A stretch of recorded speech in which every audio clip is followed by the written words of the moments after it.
The following is a production of Medfield TV, Community Shows.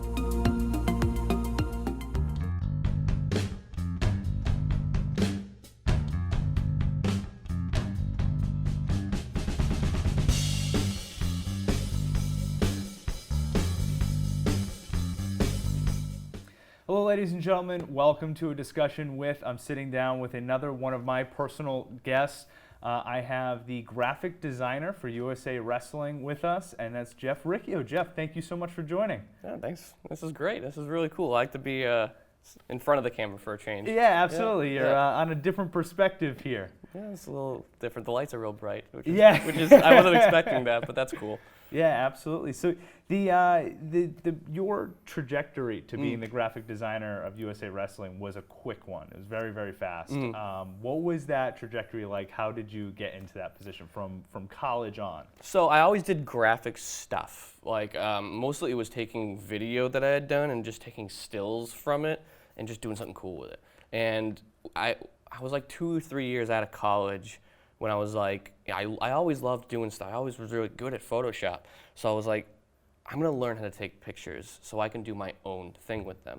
And it started with just renting a camera and doing little things here and there. And then it was like, well, okay, well, like cameras can also do video. So all right, well, I can maybe do something with that too. So I kind of just experimented. Basically, the 2014-2015 school year was like an experimentation. And then I went to the team trials of 2015 and did both photo and video. Realized it's extremely hard to carry 2 cameras at one thing, but people liked the pictures I was taking, and I was surprised. Looking back, I was like, those pictures weren't very good.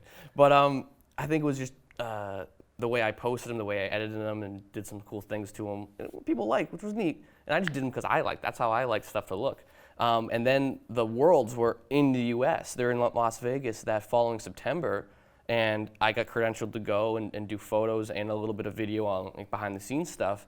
So I have, world champion photos, and I'm a photographer for 8 months, and I already have like that credential. I covered a world championship event. And then the whole graphic design thing came with the Olympic cycle in 2016 when we had our Olympians. Every year, I don't know how USA Wrestling used to do it. I know they would put together like a team poster for like the individuals to sign and to give to clubs or whoever. But they were just kind of put together. I looked at them and I didn't like them. And I tell them that. I mean, I'm pretty honest. I was like, look, I don't think this looks very good. But I just did my own thing. I took the photos I took at the Olympic trials in 2016 and just made my own thing. So USA Wrestling, calls me up. They're like, hey, we love that. Can you do that for all our guys? And I'm like, yeah, sure. So by the time Beat the Streets came around in May, everyone covered, oh my God, we love your poster, love your poster. So from then on, it was like, it's been every year. In 2017, they asked me like, oh, are you sure you want to do it again? And then last year, it was just like, that's what I'm going to do. It's assumed I'm going to do it. I'm going to do it. I love doing it. And the athletes love them, and I do. This past year, I was able, I take the photos. My big thing, when I can, is to make the posters with my photos because I know what I'm shooting, I know what photos I have, I know the photos are going to be a certain quality. Like when I go to an event, I'm shooting for the graphic I'm going to create. Like, yeah, if I get a cool action shot, that's great, but I'm going to be shooting to make sure that I can take that photo and make a cool poster with it. Like I go to an event and be like, all right, take the picture. Oh, I know exactly what I'm going to do with that. And I was able to go to both the Final X events this past summer. So Greco, women and men's freestyle, I was able to do all their individual posters and all their team posters for the first time, which was really cool. And I'm hoping to do that for every cycle because people like them and I enjoy doing them. I can tell you that, me and my community, when we're our little wrestling group, when you post the posters and all that stuff, like we all can't wait for it. It's you definitely do some awesome stuff. But you've also started reaching out beyond wrestling. You've been doing things MMA. So I saw you did The Rock recently. You've done all sorts of stuff. Is that just you messing around, just having some fun? Yeah, the UFC stuff came because I think it's just happenstance that how I got successful in what I do happened to be at a time when wrestling was in a spot where we had amazing athletes, we were very good, or are very good, and wrestlers were doing things outside of wrestling and MMA. Guys, John Jones, Daniel Cormier, Henry Cejudo, who were just dominating in the UFC, they're all wrestlers. And it's just like, well, of course I'm going to do stuff for them. You know what I mean? Like, so I think it was last winter, Henry Cejudo reached out and was like, hey, I have a fight for a title coming up. Can you do this? Sure. Abso-freaking-lutely. You know, he calls me. I'm going to answer the phone. Then he wins his title. So then all the cool stuff I could do with that. Then he has his defense, which one of my coolest posters that I absolutely love was when I had an idea. I kind of collaborated with him against Dillashaw. And it's the best poster I think I've ever done. He absolutely loved it. And then he wins, and it was like, oh, thank God he won, because I don't know what I would do with it if he lost. But you know, I sort of done things with those guys after, and I'm trying to get them to other things, and it's like the comic book stuff and anything else. That's just for fun. And every time I do stuff like that is to learn a new skill, practice a new skill, and sort of just mess around. Yeah, I mean, the poster with Henry Cejudo was interesting, because was that one of the first times you had someone reach out to you to do work like that? Was that like... that caliber of athlete, for sure. I've had pretty much every high-profile wrestler has asked me to do something in some capacity. He was the first non-wrestling like champion. I mean, I was in college and I watched him win. When I got to meet him this past spring, I told him, I said, I was sitting on my couch going into my sophomore year in college watching you win in Beijing, and it was just so inspiring. And you know, he was the first like at that caliber to reach out and ask me for something. I had like smaller guys in the UFC ask for stuff, but he was the first, like, you know who this guy is, you know what I mean? Yeah, when that name comes across the phone, you answer, right? Yeah, and like, again, awesome. What I like is like everyone in the wrestling community knows who he is, and people outside. You say this name, it's like, oh, I know who that guy is, you know. So that's pretty cool. So you have like 3 big parts of your life that I don't know if you map it out this way, but I mapped out your life this way for you. Thank you. But it's you have your wrestling, you're an entrepreneur, and then you're your artist. And those 3 things kind of all are intertwining in your life right now. What's that like to have those 3 kind of fall in place for you the way that they did? Oh, like I said before, it's kind of interesting because I happen to be in like a lot of the right place at the right time. I think if I'm doing this job, technology aside, like a decade before, you know, wrestling isn't as prominent. We're not as successful. We're not getting as many medals. I happen to rise at sort of like the time that Jordan Burroughs is destroying people. Kyle Dake is breaking NCAA records. And then David Taylor comes up and is just explosive. And I happen to be in the right place at the right time for not only wrestling, but doing something that hadn't been done before. So Jordan Burroughs breaks all these records, wins all these gold medals, and I happen to be there to take pictures of it and then do the graphics for it. And sort of like, it's my job.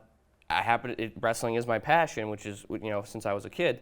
And I'm able to do more things with it because we're just awesome at it right now as a country. And, you know, wrestling as a whole throughout the country, the attendance is up. You know, women are doing it now. You know, it's prominent outside of just folk style wrestling because you guys, MMA guys are so good at it, or very successful wrestlers are winning MMA belts, and I think I just really happened to be in the right place at the right time and taking something that people always needed and was like, oh wow, we can utilize this. Now, balancing the entrepreneurship, right? You started the company when you were in college, Riccio Productions, and so in college, how hard is it to start a company when you're a full-time student? Because I know it's a lot. It was an interesting decision because I was in graduate school and I didn't want to be a waiter anymore. So I think I just pulled the trigger. That's the thing. I don't know if it's just me or entrepreneurs in general, but we get bored really easy. And it's like, I always want to do something else. I want to move on to something. Like, even for my design work, I hate doing the same design twice. And I tell, like, USA Wrestling, they're like, oh, can you do what you did last year? No, I don't want to do that. I don't want to do that. So I was a waiter all through college, paying my bills that way. I was like, I don't want to do this anymore. I'm just going to pull the plug and just put 100% into my business. And it was just a lot of doing like high school videos and things like that. And, you know, that paid my bills. It was tough. It was strenuous. I learned really, really quickly that if you're going to do an entrepreneurial thing, if you're sitting down, you're wasting time and you're losing money because you have to always be sort of hustling, I guess, as people say. I don't like that. But you always have to be working. You always have to be like putting in 100%, or you're not going to eat. You know what I mean? And I learned that when I was 22. So by the time I was done with school, done with wrestling, I was like, okay, you know, I'm going to see how this goes. I'm going to give myself a little bit of time. Moved back home. I was the basement, you know, post-college kid for a while. I coached wrestling for a few years. And then it was like, I can't coach anymore because I can't dedicate time to the kids. I can't cover a sport and coach it. And that sucked because I loved coaching. Coaching was so fun. And my last year doing it, I was never there. And I couldn't do that anymore. So it was really, really tough. But I'd do it again, I guess. You know, I'm happy where I am right now. Right, Yeah. right.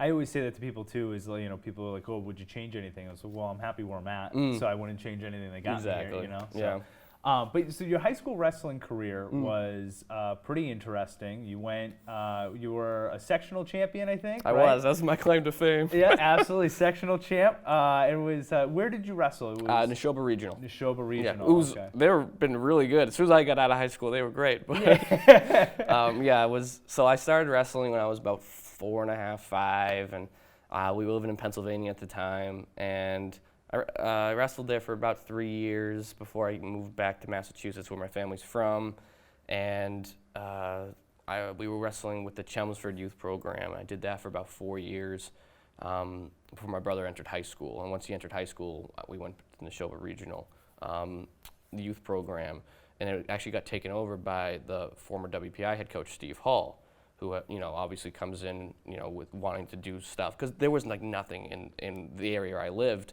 for youth wrestling, and so he came in and just made it great, which was awesome. So my brother was in high school, and I did youth and stuff, and youth wrestling it's fun, you know. I mean, my dad was a good wrestler and really good coach, so he was always around and stuff. So when I got into high school, you know, it was okay. You know, I always say my wrestling career was extremely mediocre, and even in college, it was like, you know, I was the guy who was there, and you know, to fill a spot, I guess. But it was fun. I really enjoyed it though. But now going into college, that senior year to freshman year of college, you had an accident wrestling in a takedown tournament. Yeah. So after I won sectionals, I had disappointing states because I'm wrestling and I get caught. It's like, oh man, because my whole thing was I was always so close to being a sectional champion. Like that was my thing. I wanted to be a sectional and state champion in high school. And it's like, you know, I'd lose in this match, or like I was in a tough weight, or the normal excuses. I'm like, all right. So I finally win as a senior, and I'm going into states really confident because I got that chip, you know, I got a monkey off my back, I guess. And I had a terrible tournament. And I'm like, you know, I'm going to really dedicate the off season because now, as far as I'm concerned, I'm wrestling for Rhode Island College. And did a tournament and actually made the national coaches team, like the NWCA thing, whatever it was back in the day. I made that national team by placing in this tournament. And I'm like, I'm going to do this takedown tournament. I want to say it was in Greater Lawrence, and I'm in the semis or finals, I forget. And I get in this weird scramble, and next thing I know, I land on top of my head off of the mat. And Pat Coleman, who's the current head coach at Norton High School, was in my corner because, you know, he's a friend. And he looks at me and he's like, Jeff, are you okay? Like, that didn't look good. Now, because I was a stupid 18-year-old kid, I assumed it was fine because I could walk, that it wasn't a neck injury. And next thing, I'm driving home and I can't turn left and right. And after, you know, this orthopedic guy and this orthopedic guy, we finally figured out that my T1 vertebrae was basically like split, a hairline fracture directly down the middle. And what had happened is because I had kept wrestling and kept doing stuff, the swelling was putting so much pressure on my spinal cord, causing this horrible pain. And it was terrible. And what made it worse is going into college, you are going to be part of this team, and immediately I am the guy who can't wrestle, and that sucked. I was so depressed. But what I told my coach, I said, I want to still be around. How can I be around? And he was like, oh, well, you could do a managing thing. I was like, oh, God, help me. This will be terrible. But I told him, I said, I have a background in sort of production. That's what I'm going to school for. He had access to these pretty nice video equipment, you know, circa 2008 or 2007. And I picked up the camera and would cover our events. And we just happened to be absolutely amazing that year. We win our conference. We have a national champion for the first time since the early 90s, and I have it all on video. And I had people, alumni and older alumni, coming up to me at these events being like, I can't believe like you are capturing what you're doing. Your stuff's amazing. I'm showing it to my kids, and right place, right time. It was really cool to be able to do that, and I get cleared that summer to wrestle. So the swelling's finally down, and I competed for 4 years. Yeah. That was awesome. I mean, and you were a part of some really great teams for Rhode Island College. Yep. Obviously, you got to cover that first team. Guys like Travis Drappy, I have the list in front of me. Brandon Gauthier, Mike Sugarmeyer, Trasso, Joe Manley, Ray Moore, Keith Sutherland, Yep. Richie Wapenye, Scott Legacy, Mike Martini. You guys had some names. And what was interesting when I looked at that, I thought, man, all of those guys went afterwards and started coaching or helping out. You guys really, that core group of guys spread out and really helped out the rest of New England wrestling. You see those guys coaching in college. What was it about that team that you saw, that was different? Because not every team does that, but what was different about that group? Well, my freshman year, what was interesting is we had, I think, 4 freshman starters. So going in, I mean, if I'm, Coach Jones, who was my coach, looking at on paper going into the year, the team does not look like how it does at the end of the year, because you have all these freshmen. You said Travis and Kevin Sutherland, and you had Brendan Guarino. 3 guys come in, and then we had another kid come in who ends up getting 3rd in New England, Brian Hoyt. Freshmen, 4 freshmen in the starting lineup, and we win New England's. Like, that's incredible. And what's funny, we were laughing like, oh, well, there's no place to go but down from here, because we win New England's my freshman year. We have a national champion, and the way we won New England's too, like we had pins where you needed them, bonus points where you needed them. We have 2 New England champions. That attracted such an incredible class the following year. So you got guys like Mike Trasso and Scott Legacy and Gauthier and all these guys who go on to have successful careers. Gauthier's an All-American, and New England champ. And it was like success breeds success. And you had all these guys who had resumes coming in, resumes coming out. And I think it's not like an obligation, but I feel like a lot of people, when they leave, they want to give back immediately. Coaching is fun when you're a post-college guy. And, when I did coach for a while, I would see, some of my former teammates around, which was great. That's awesome. Yeah, it's certainly it's fun to watch you guys, grow and develop and stuff. And seeing, I think Mike Sugarmeyer just got an award and stuff. But that was great. But speaking of awards, 2015, I think it was, Man of the Year for that was New England cool. Wrestling. What that a is title. a cool. Yeah, that is a cool title. How did you win that one? What was that like? I think that was the last year we had it, and basically what it was it was everything I had done for New England wrestling and outside of wrestling. So all the stuff I did with the Committee for the Preservation of Olympic Wrestling in 2013, and all the stuff basically outside and within New England wrestling video-wise. So when I the first event I covered for New England wrestling, I just went to the Roger Williams tournament and did a highlight of it. Because what else am I going to do? You know what I mean? So it was the Doug Parker, which is in Springfield, and then it was this event, and then it was that. And it wasn't that I was working with all these teams. I think that year I maybe was working with my alma mater and Johnson & Wales, maybe another. I can't even remember because, it wasn't a lot. But it was like, while I'm here, I might as well do that.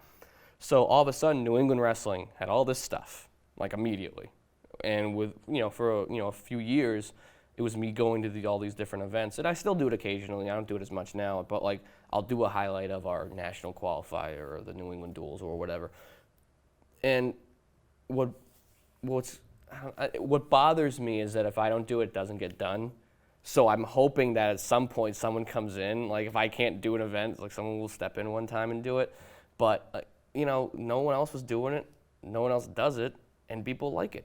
A lot of times I'm surprised that you're sitting in front of me right now because I see you. You're all over the place. You're at every. It seems like you're at every event. Yeah, I'm all over the place. So it was pretty crazy. I mean, it is. It's every college event in New England you're at. You're at all these USA Wrestling events. Does it ever seem overwhelming for you? No, I'll say it. Outside of the travel, which can be very overwhelming, the wrestling is wrestling no matter where you are. If I'm in some place in Europe or in Asia or wherever, a wrestling mat and the wrestling facility is the exact same. Wrestlers are the same all over. Doesn't matter if it's some guy from Iran or somebody from the Midwest United States. They are basically the same person because they're doing the same thing. So like when I first went international to cover wrestling, I was terrified because I was like, oh, it's gonna be, oh, how am I gonna do this? And I walk into the arena. It's the same arena that I've walked into 1,000 times. So once you're there and settled, you take away like having to deal with the travel aspect of things. It's the same stuff. And then you see all the same people. Like the USA Wrestling events, it's the same people every time for the most part. You know, NCAA is the same thing. Like even our clique of like photographers, like my group of friends, it's the same guys every time, every event you go to. So yeah, I mean, when I go to this, the wrestling's just better. I will say that. Like, you know, I love covering Division III stuff, and I love covering open level stuff. You know, so That's awesome. And now, taking photography of Olympians and getting to know those guys, you're getting to know the very best of the best, right, in the world, the best that the United States has really ever had to offer at this point. These guys are growing beyond our sport. What's that like, getting to know these guys? What's it like to have, you know, like Jordan Burroughs, like in your phone or something, and being able, you know, like those moments, what is that like? It's cool. It's a little humbling, but like I said before, the wrestlers are good people. You know, they're very down to earth. You know, one of the cooler things was, you know, just you see these guys, you talk to these guys, and like I said, they're normal guys. It isn't until like when it's that whole like the hero worship, idolizing. It's because you don't know those people. Once you know those people, you realize that they're just people. One of the cooler things, I was at the Olympic Training Center doing some stuff a couple of years ago, and the national team was there.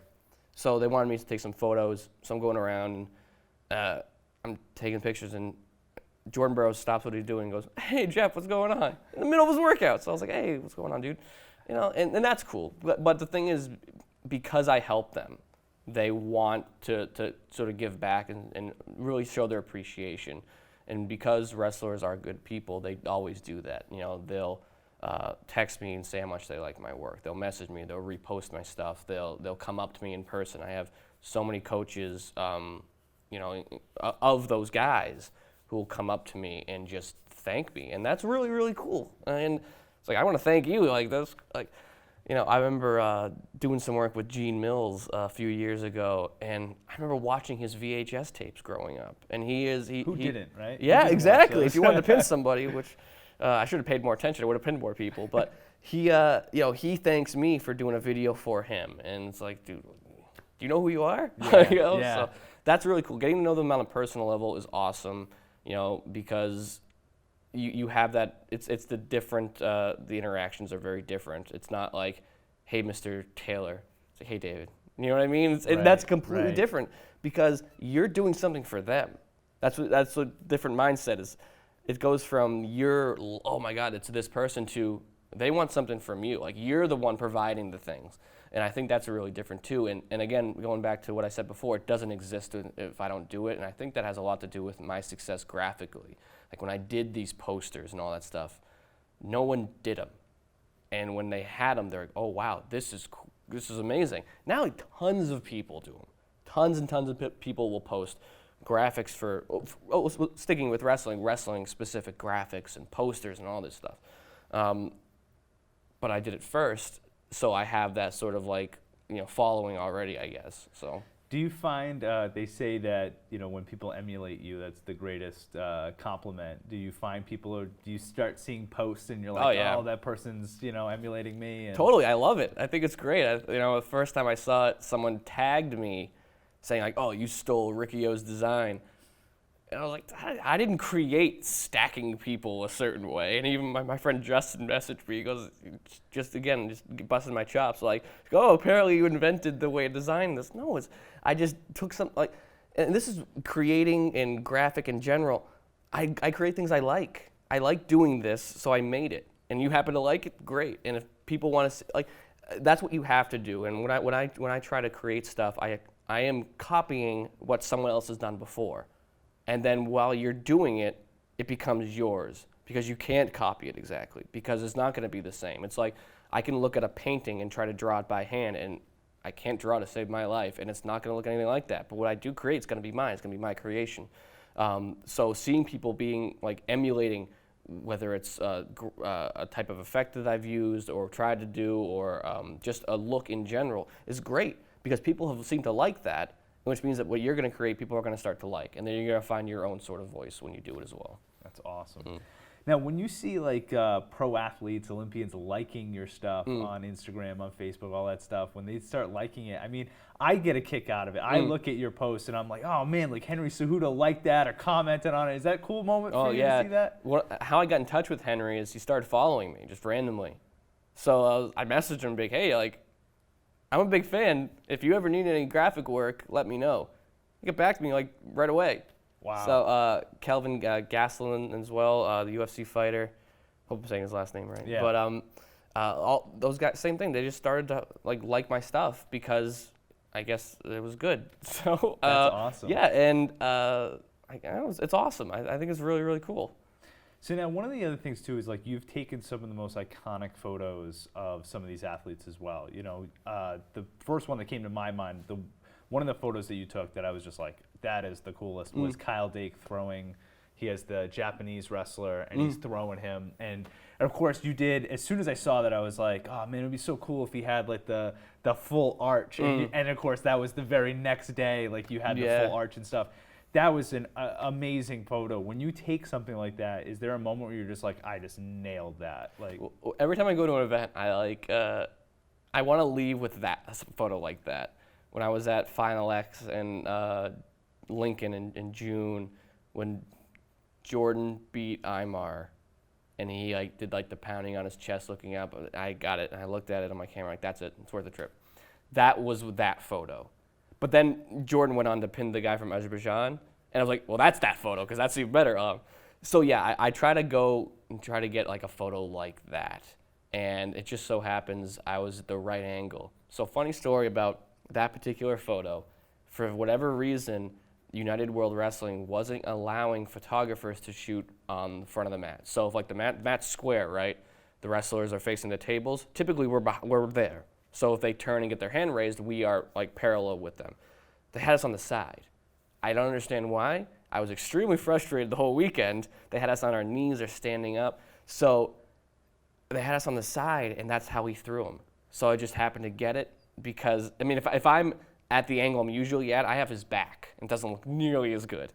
But now I have that photo, at the perfect angle. So yeah, getting stuff like that. And the graphic that you mentioned, I want to say that was my idea, but I might have been USA Wrestling's when they saw it to do the string, or I may have seen something where someone was doing that with like a baseball player, but it was just like, yeah, that's cool. And it just so happens where I'm taking a photo, I'm not just taking the one, I'm taking like a bunch, obviously, in a sequence. So it's, knowing wrestling, I see Kyle with the lock, and I'm like, oh, he's launching this dude.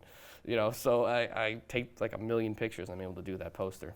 That's awesome. Yeah. How did you find your style? What was that like? What was that process like for photo? For photo and for design, how did you start combining those? And because I feel like you have a very specific style. I feel like when I see a photo that you've done, I know that that's a Riccio production. How did you find that? I don't know, that's tough. I think it was just learning how to take pictures properly and learning the cameras. So cameras are different from one model to the other and one company to the other. So I shoot with Canon, some video and all my photos are Canon, so it has a color to them. So right then and there, my color's gonna look a certain way, even after adjusting. And then after I take the photo, I'm like, okay, what am I gonna do with this? Do I wanna make it very toned? Do I want it desaturated? I think the creating process is, what do I like? You know, what if this is me and no one else's opinion mattered, would I be happy with this? And that's sort of, I was at a conference and Billie Eilish was actually saying that if everyone in the world was gone, would you be happy with what you created? And that's how you have to think, because, you know, for a while I was actually creating stuff that I didn't like, but people did like. And, you know, some things I have to do that because it has to pay my bills. You know, if I'm working on like a series of posters or video, I'm not happy with it, but the client likes it. That's gonna pay my bills. That is reality, and it is what it is. But, you know, when I'm doing these fun things and these just miscellaneous projects, if I'm not happy with it, I'm not going to do it. So everything I'm creating is something that I would hang on my wall or that I would post. And that's why I do post it. You know, I posted one recently with Jordan Burroughs just made out of words, because I saw a Michael Jordan poster with that. I thought it was the coolest thing. And I'm like, that would be, wrestling needs that. So I did it. It took a while. It took like 3 days. But, you know, it's something that I'm happy with. That's why I made it. I'm not doing that to please anybody, you know? So my style is just creating stuff that I would like. And the look of it is something that I would be happy with, just holding on the wall.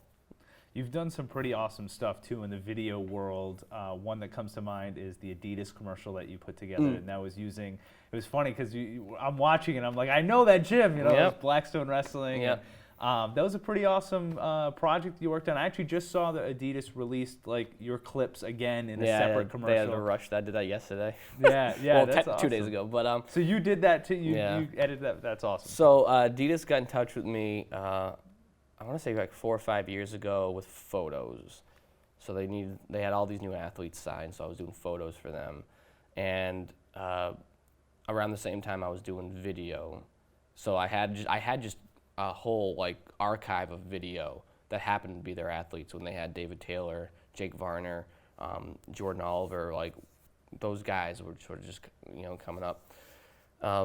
So I had the stock video of it, and they're like, can you put together a little commercial? So I did, and people liked it, great. And then it was the next year, same thing. And then they were like, we want to do something original, you know, but a lot of their athletes had left different companies, so they didn't really have anyone prominent they wanted to showcase or that I could get to.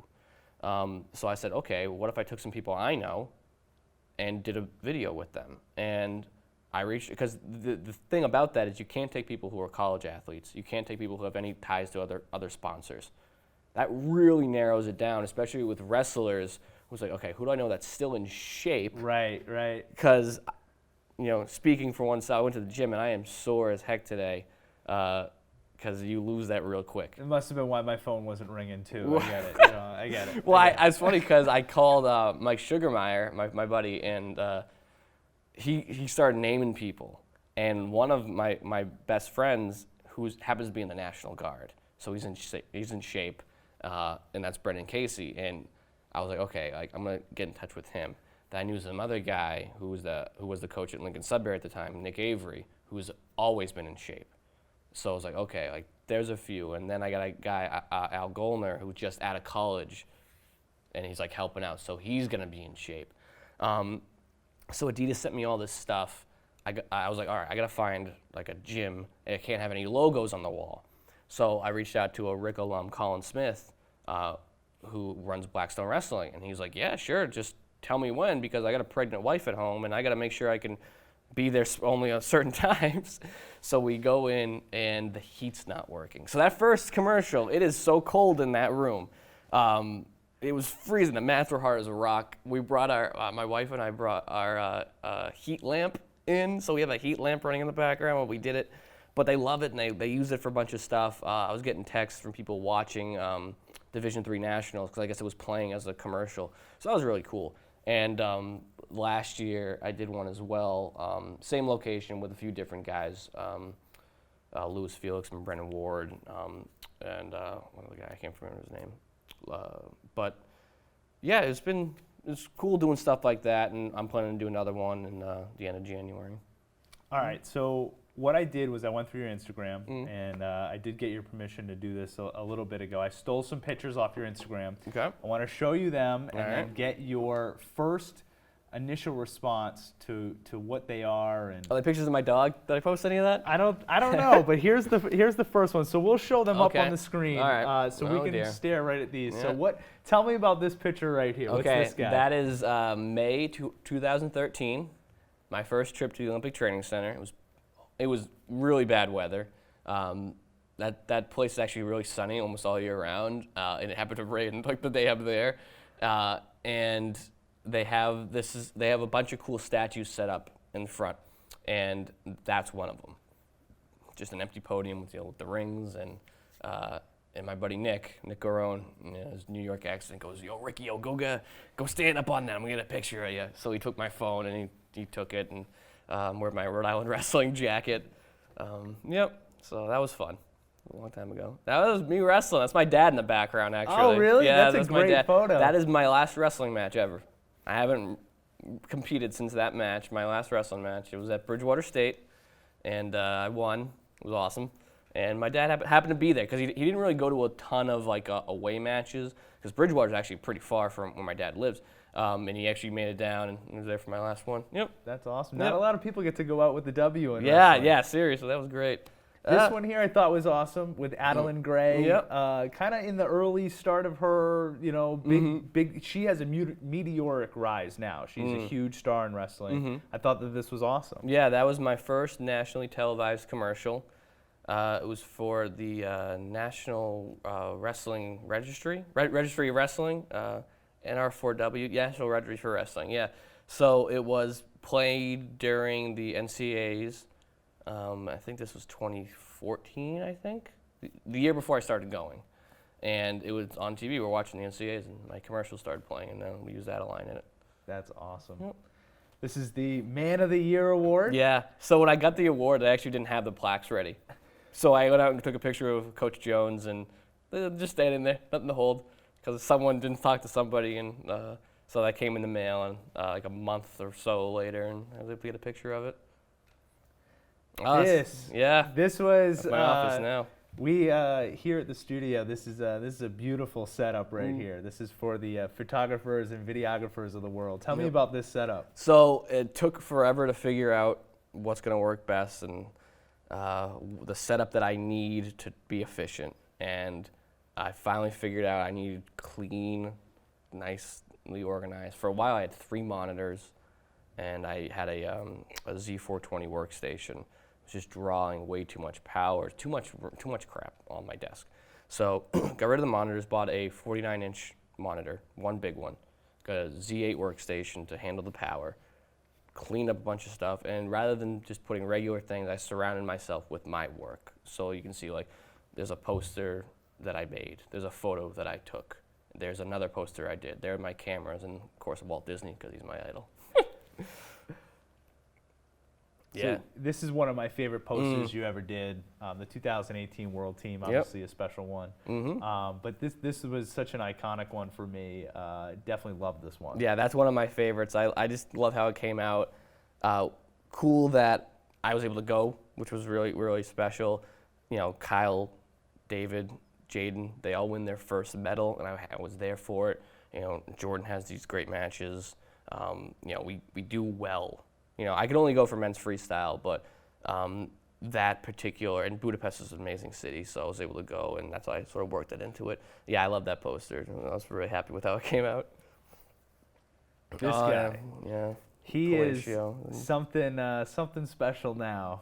He's a bit of a social media icon now. So I thought that this was a great picture just because I thought we could talk about the difference between, I feel like, what he was here to what he is now. No, he's the same person. He just isn't a wrestler, a competitive wrestler.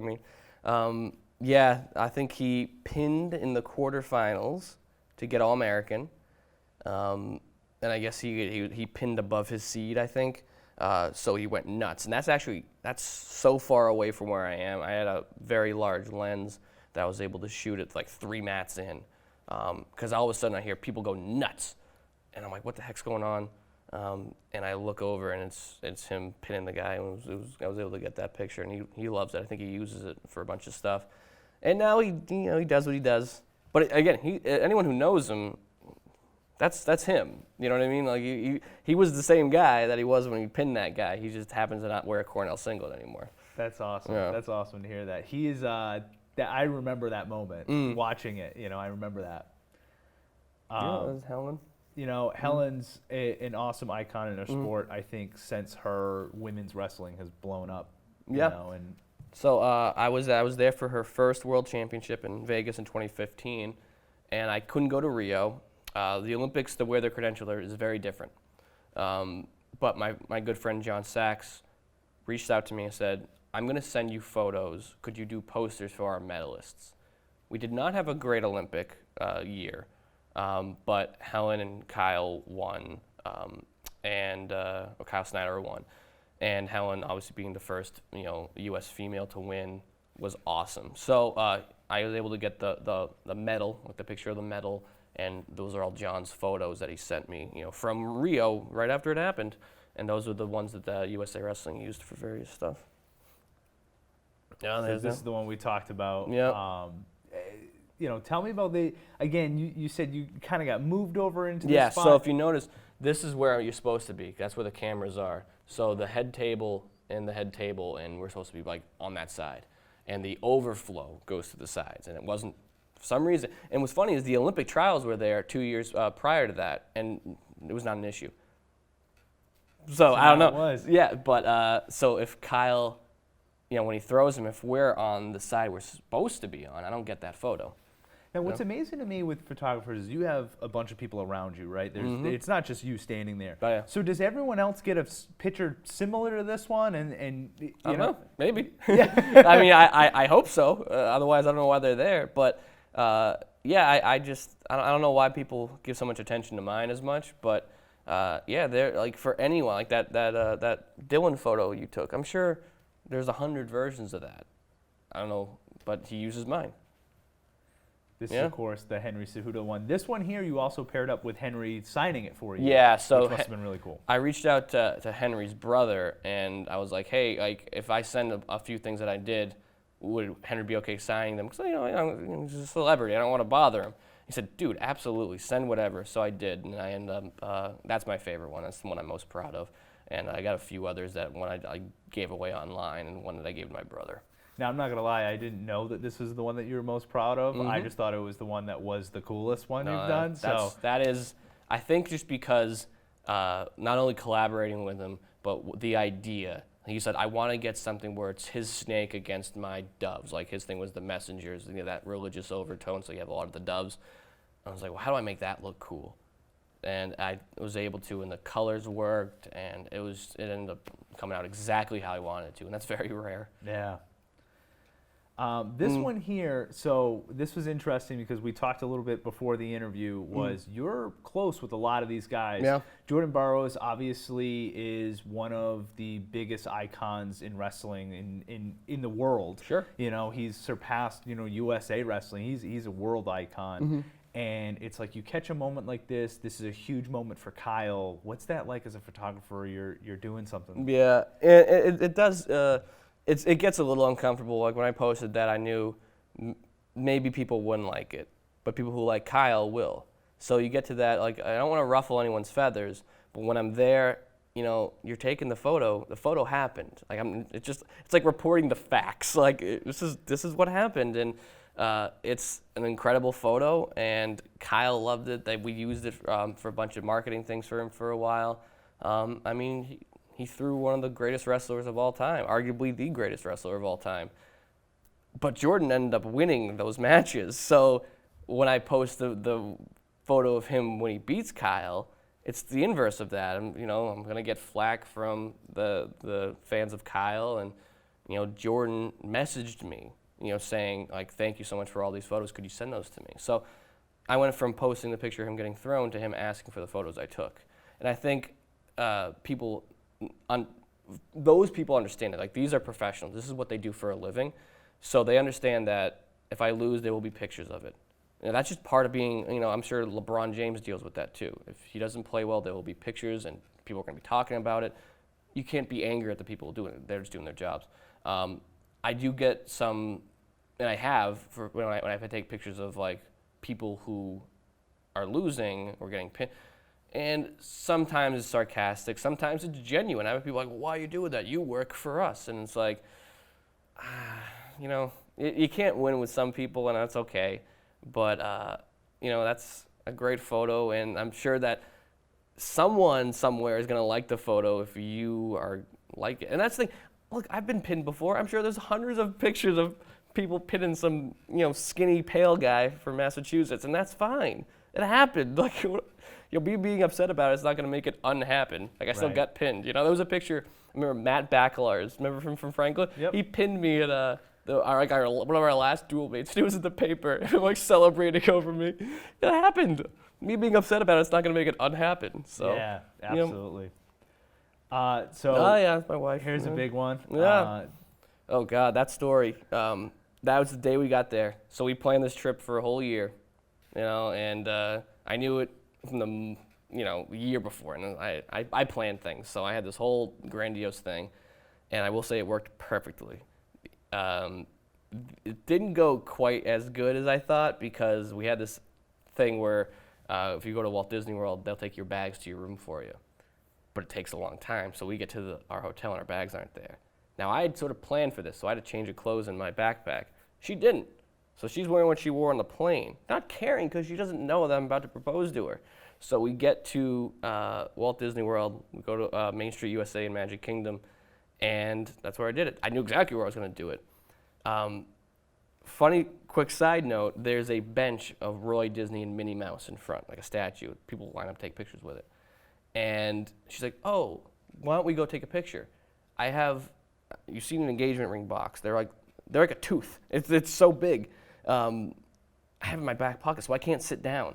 So I'm like, no. So she's like, what is wrong with you? So I said, can we just go to the, in front of Main Street and get a picture? And we get up there and finally get to the front, and you can see the clouds are kind of ominous. So I'm like, oh my God, if it rains, I don't know what the hell I'm gonna do.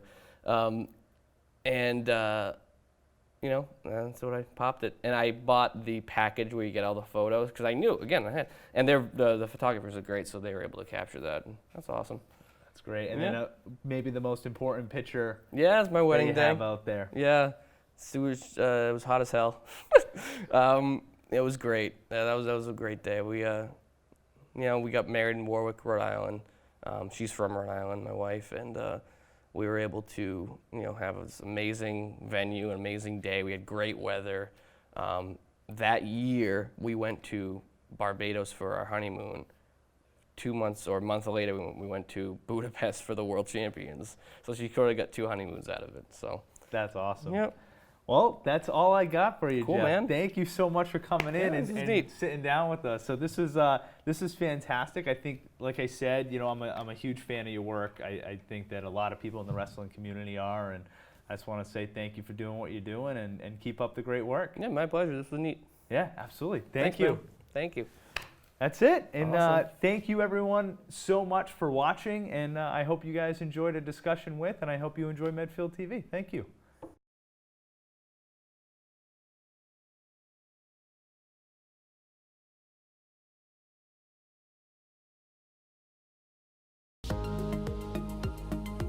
The proceeding was a production of Medfield TV, Community Shows.